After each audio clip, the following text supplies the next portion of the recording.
Hey, welcome to day 23 of 31 Days of Essential Oils. My name is Tammy. I'm your mentor and guide.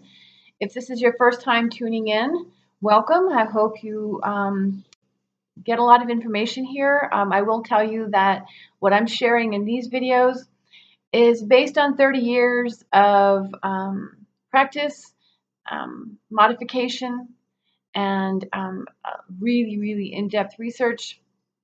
So what I talk about here is not common in the sense that, I kind of raise some red flags and throw out the caution out there, but there's good reason for it. Although the oils are recognized as natural and safe, natural does not always mean safe. In fact, constituents in all plants actually have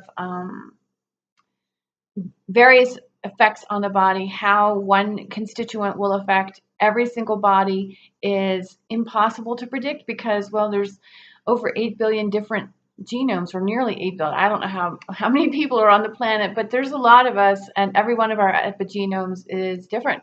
It's very unique to us. This is the reason why we may have similar health diagnoses as another person, and at the same time have different symptoms. They're not always the same. Um, they're never the same. There's going to be slight changes to that.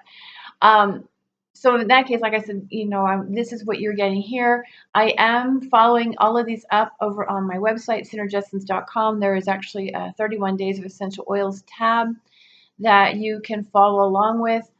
Over there, I am getting far more in depth, very comprehensive writing, kind of identifying specific constituents, how they work together, because ultimately, when we look at the research of plant constituents, because that's where my specialty is following the research of plant constituents, and then how they impact human health and drug development. The thing to keep in mind is these tests are generally run in vitro, not on the human body, number one. And number two, um,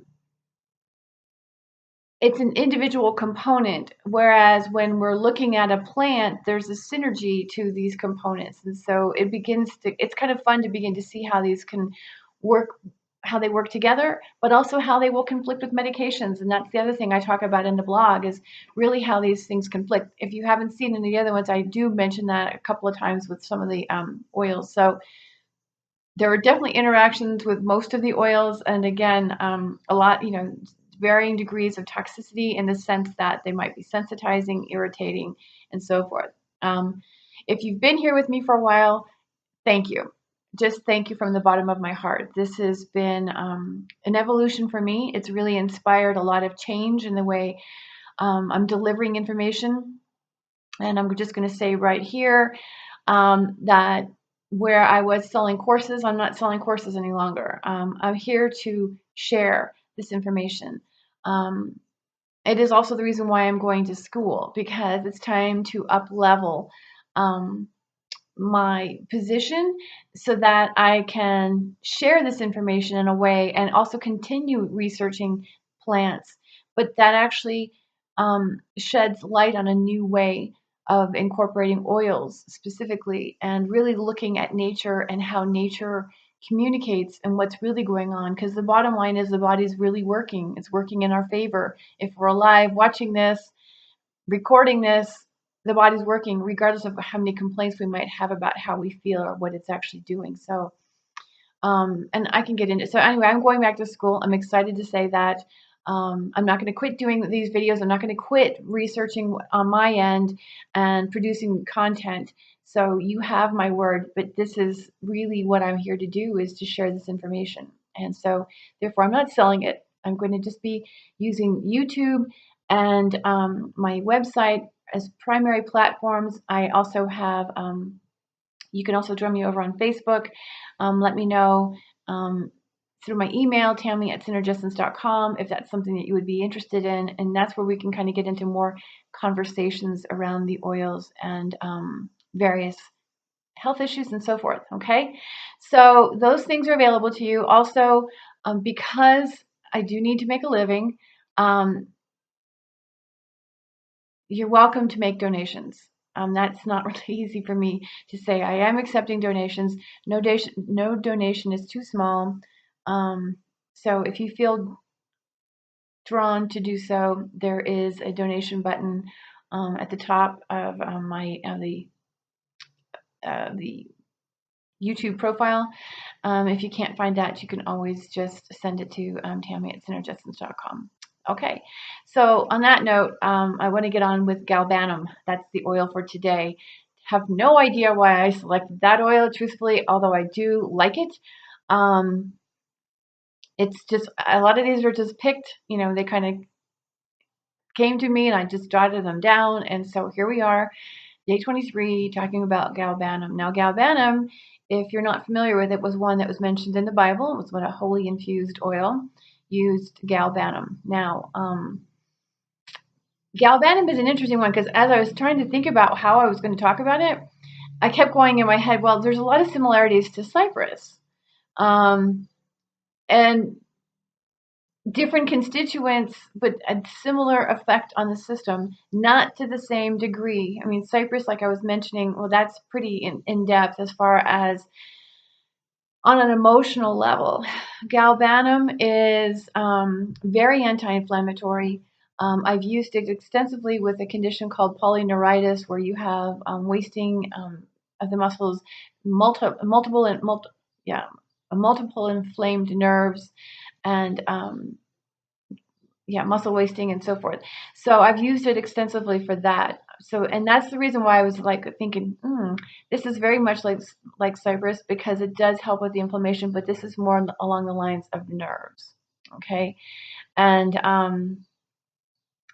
I know that there have been times that I have used it with joint pain, not extensively, not too much with joint pain, again, because pain comes from different components. The interesting thing about it is that Galbanum is actually very high in cannabinoids, so I'm not surprised that it is very effective against different types of pain. Again, I haven't used it too much for joint pain. It's been primarily nerve pain that I have incorporated with, and especially if you blend it really well, if you blend it with palmarosa, now you have the ability to help break down and use the proteins better, and which helps with muscle development. That's where I was going for that. Like I said, it's very high in cannabinoids, and when that happens, the one thing I want to say, again, if you're new, understand cannabinoid is a classification of a plant constituent. It's not limited to cannabis. I mean, cannabis is called cannabis because it has, I think, right around 420, 421 cannabinoids in it. Or no, I'm sorry. Ooh, mistake. 60 cannabinoids in it. There's 421 plant constituents in cannabis. I think I made a mistake in another video, so I'm self-correcting right now. So if you've seen other videos where I said something else about the 421 cannabinoids, nah, that was wrong. That was totally wrong. It has 60 cannabinoids in it for a total of 421 plant constituents. And because it's so high in cannabinoids, that's why it's called cannabis. However, other plants have cannabinoids in them as well.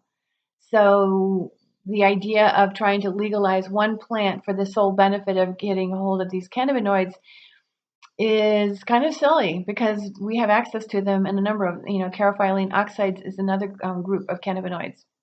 In this case, with galbanum, there's beta and alpha pinene. There's also delta carine.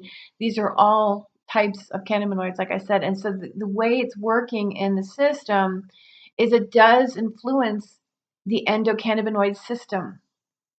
So when we apply it to the body, it actually supports the endocannabinoid system, which is helps to, well, think about it. If you're smoking pot, I mean, you just kind of get really relaxed, right? You just kind of, that's what anandamide is. Anandamide is our own natural cannabinoid. We produce cannabinoids. Did you know that? Yeah, and anandamide is a cannabinoid that we produce, and the name actually means bliss.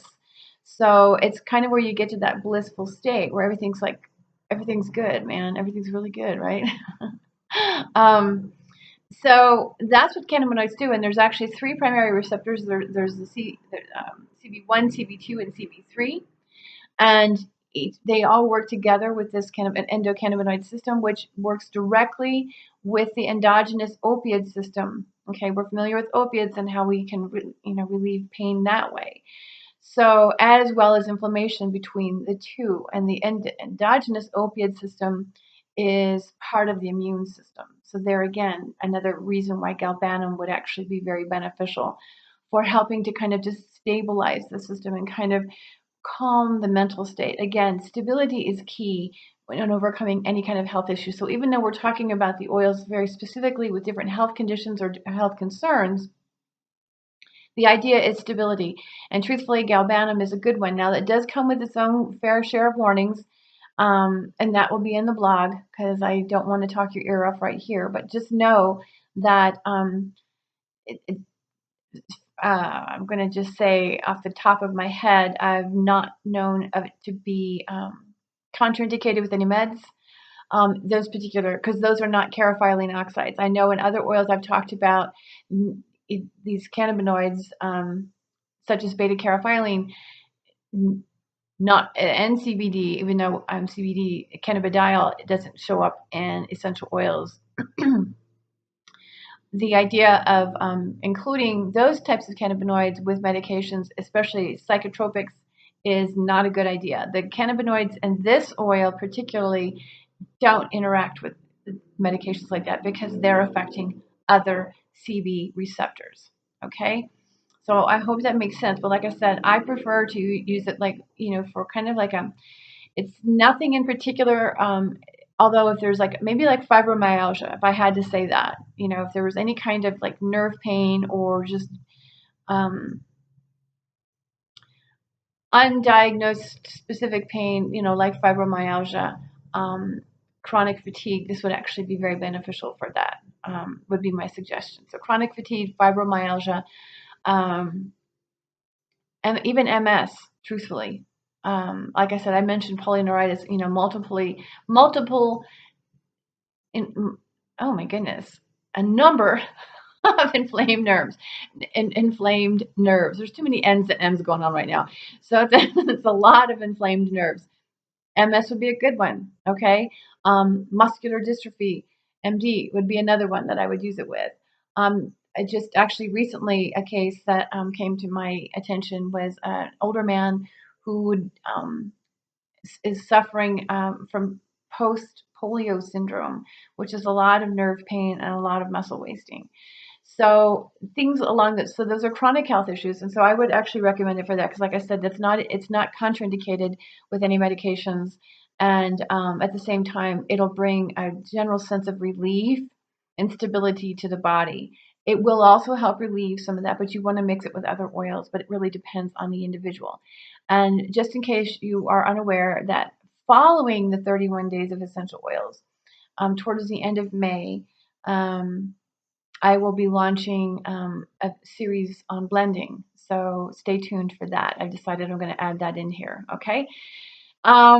Beyond that, I hope you guys are doing well wherever you are. I appreciate you being here. Let me know if you have any questions about this oil or any other particular oil. We've got a few more days ahead of us yet on this fun little journey, and I look forward to sharing with you some more tomorrow.